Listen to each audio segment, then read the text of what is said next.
Next topic is urine formation. You know very well that the kidney help in the filtration of blood.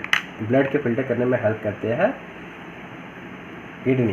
लेकिन अब question आता है कि blood filter होने के बाद क्या होता है। तो ब्लड जो है फिल्टर होके यूरिन बन जाता है, चेंज इन यूरिन। तो urine formation completed in how many steps? तो here the steps. First one is ultra filtration, second is selective reabsorption, third one is selective secretion.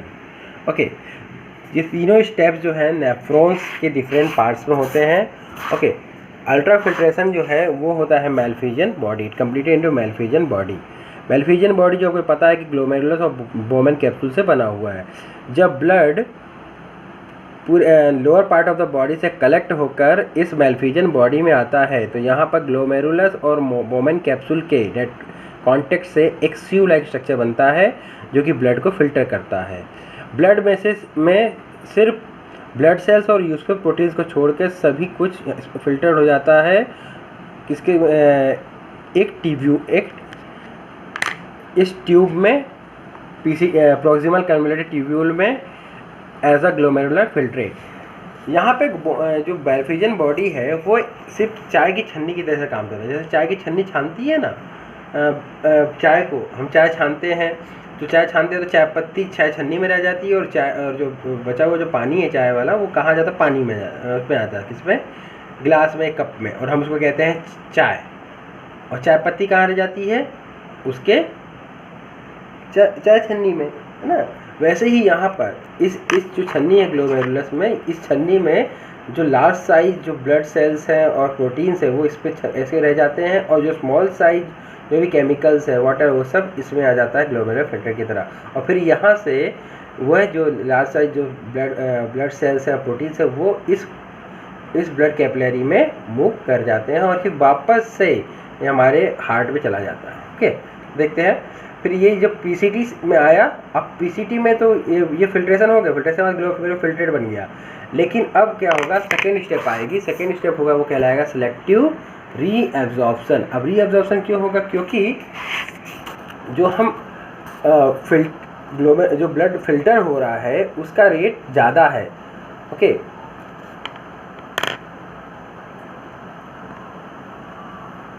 ठीक है, तो उसका रेट ज़्यादा है तो हम ग्लोमेरुलर फिल्ट्रेट जो है कंटिन्यूस बनता है हमारे बॉडी में। अगर उतने अमाउंट में हम यूरिन को रिमूव करेंगे तो हमारी बॉडी में क्या होगा? पानी की कमी हो जाएगी, है ना। We feel scarcity of water. Okay,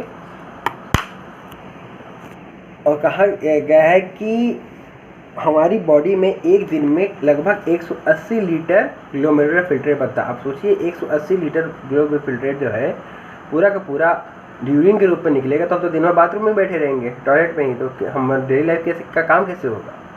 okay, और एक बार में अगर एक नॉर्मल व्यक्ति जो है वो दिन भर में कम से कम 2 से 2.5 लीटर यूरिन रिलीज करता है। ठीक है, ये तो इतना अमाउंट 180 से इतना 2 से 2.5 लीटर कम करने के लिए हमें क्या होगा? दूसरी स्टेप भी चाहिए होगी। तो वो जो ट्यूब्यूल्स हैं किसके? नेफ्रॉन्स के, वो वहाँ पर वो स्टेप्स होती हैं। इसलिए सिलेक्टिव रीअब्जॉर्प्शन का प्रोसेस ज़रूरी है। जब पीसीटी में अब देखते सिलेक्टिव रीअब्जॉर्प्शन में मतलब कि वापस से वापस से एब्जॉर्ब कर लिया जाएगा। किसमें? ट्यूब्यूल में। जो भी इंपॉर्टेंट चीज़ें होंगी बॉडी के लिए वो वापस से रीअब्जॉर्ब कर लेंगे। पहले तो किस में आई? फिल्ट्रेट में, लेकिन बाद में लगा कि उसका अमाउंट ज़्यादा है और ये हमारी बॉडी के लिए ज़्यादा, फिर से एब्जॉर्ब कर जाएंगे। उसमें सबसे ज़्यादा जो है ग्लूकोज टोटली एब्जॉर्ब कर लिया जाता है। इसीलिए नॉर्मल व्यक्ति में के यूरिन में ग्लूकोज नहीं मिलता। अगर मिलता है तो हम कहते हैं कि उसको डायबिटीज़ है। ओके, तो ग्लूकोज टोटली एब्जॉर्ब हो जाएगा, यूजफुल अमीनो एसिड्स हो जाएंगे और कुछ सॉल्ट्स भी हो जाएंगे। किसमें? वो यहीं से स्टार्ट हो जाएंगे, पीसीटी से। पीसीटी में इनका एब्जॉर्प्शन होगा। फिर जैसे ही जब ये ग्लोमेरुलर फिल्ट्रेट कहाँ आएगा? हेलनेस लूप में। तो हेलनेस लूप के डिसेंडिंग लिम्ब में यहाँ पे सिर्फ वाटर का एब्जॉर्प्शन होगा और यूरिया जो है उसका एडिशन होगा यूरिन बनने के लिए। कि हमारा जो यूरिन है उसमें यूरिया और यूरिक एसिड होता है, तो यूरिया का एडिशन होगा। फिर जब ये असेंडिंग लिम्ब में आएगा तो असेंडिंग लिम्ब में वाटर का एब्जॉर्प्शन नहीं होगा, सिर्फ सॉल्ट और यूरिया जो है वही सॉल्ट का रीअब्जॉर्प्शन होगा और यूरिया जो कि ये ब्लड कैपिलरी है यहाँ से इस पर एंटर करेगा वापस से किसमें, इस ट्यूब्यूल्स में, डिफ्यूजन की प्रोसेस है। ओके ठीक। अब यहाँ पे असेंडिंग में वाटर का एब्जॉर्प्शन इसलिए नहीं होगा क्योंकि वाटर यहाँ पे ज़्यादा रीअब्जॉर्ब हो गया तो वो जो सॉल्ट है जो यूरिन है उसमें वाटर की कमी हो जाएगी, तो हम कंसनट्रेटेड यूरिन रिलीज करेंगे, तो ये भी हमारी बॉडी के लिए अच्छा नहीं है। तो डिसेंडिंग में वाटर का एब्जॉर्प्शन होगा और यहाँ पर रीअब्जॉर्प्शन बिल्कुल नहीं होगा। फिर बाद में जब DCT में आएगा तो DCT में अगर फिर लगता है कि वाटर थोड़ा सा और ज़्यादा अमाउंट में हमारी बॉडी यूरिन में और हमारी बॉडी में कम है, तो फिर DCT में भी वाटर का रीअब्जॉर्प्शन होगा, बाकी नहीं तो फिर वही सॉल्ट और यूरिया का इसमें रिलीज होगा और सॉल्ट जो है इसमें वो रीअब्जॉर्ब होगा।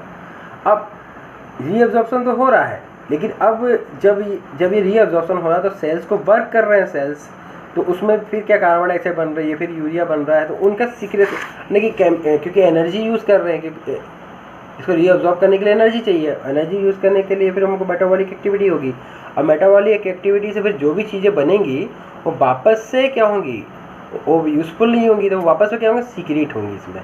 तो फिर थर्ड स्टेप होता है ट्यूबुलर सीक्रेशन। सो जो भी अनयूज़फुल चीज़ें हैं ओके वो वापस से इस ब्लड कैपिलरीज और जो ट्यूब्स के सेल्स हैं वो वापस से इस पर सीक्रेट करते जाएंगे। ओके जब ट्यूबुलर रीअब्जॉर्प्शन होगा तो एक तरफ से रीअब्जॉर्प्शन होता रहेगा और दूसरी तरफ से क्या होगा, सीक्रेशन। जैसे कि यूरिया का बनना है तो यूरिया इसमें ऐड होगा, कार्बन डाइऑक्साइड वो भी ऐड होगी, दूसरे केमिकल्स है वो भी ऐड होंगे, और टोटली जो यहाँ पर जब आएगा DCT में ग्लोमेरुलर फिल्टर वो बन जाएगा यूरिन। अगर पानी के कंसनट्रेशन ऑप्टिमम है, सही है, तो यहाँ पर रीअब्जॉर्प्शन नहीं होगा पानी का। अदरवाइज अगर पानी ज़्यादा है यूरिन में तो फिर उसको फिर से कि यहाँ पर रीअब्जॉर्प्शन हो जाएगा। After reabsorption from DCT urine comes into collecting duct and this collecting duct is connected with the ureter. Okay,